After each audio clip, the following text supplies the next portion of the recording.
Alors Damien. Ce week-end, je discute avec un ami, Cédric, qui va se reconnaître, et on parle de sport, de bien-être, de santé, de performance. Et à un moment, il me répond, je t'admire, mais c'est facile pour toi, tu t'entraînes.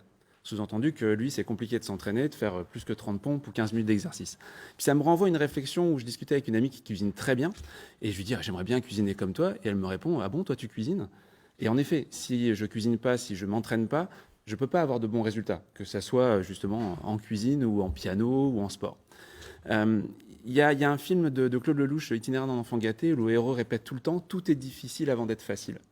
Et on a un peu tendance à, quand on se retrouve face à quelque chose de difficile, à justement le mettre de côté. Et c'est dommage.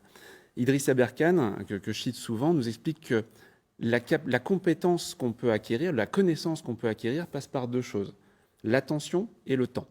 Si vous êtes motivé pour apprendre une langue étrangère, le piano ou autre, vous aurez la motivation, vous aurez l'attention. Et ensuite reste le temps. Alors là, je me tourne vers les fans de Game of Thrones ou How I Met Your Mother, ceux qui ont regardé les 8 ou 9 saisons en une année. Je ne parle pas d'un week-end, je parle toute une année. Si vous avez regardé les 8 ou 9 saisons, vous avez passé 4800 minutes d'attention sur cette série. Ça fait 13 minutes par jour sur un an.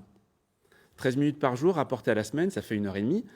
Quel serait votre niveau en piano si vous aviez fait 1h30 chaque semaine?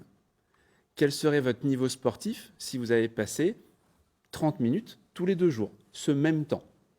Donc le temps, on peut le trouver et l'attention, on peut la trouver aussi. Certains vont me dire, oui, mais c'est un petit peu tard, une question d'âge, c'est plus facile de s'y mettre tôt.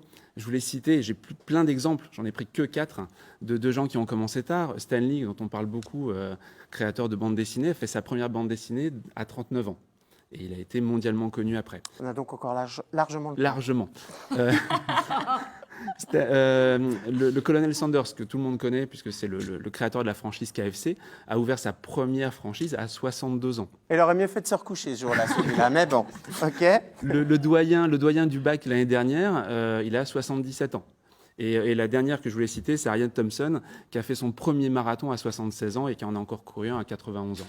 Et qui est la recordman par rapport à ça. Donc en conclusion, je voulais citer Bandler et Brinder, qui sont les fondateurs de la PNL, qui disent qu'il n'y a que 2 types de compétences, celles qu'on a déjà et celles qu'on n'a pas encore, et dire qu'il suffit que vous choisissiez une chose à faire, une chose simple, une chose qui vous rapproche de votre objectif, et de vous y mettre sans attendre. Dans un an, vous en serez ravis.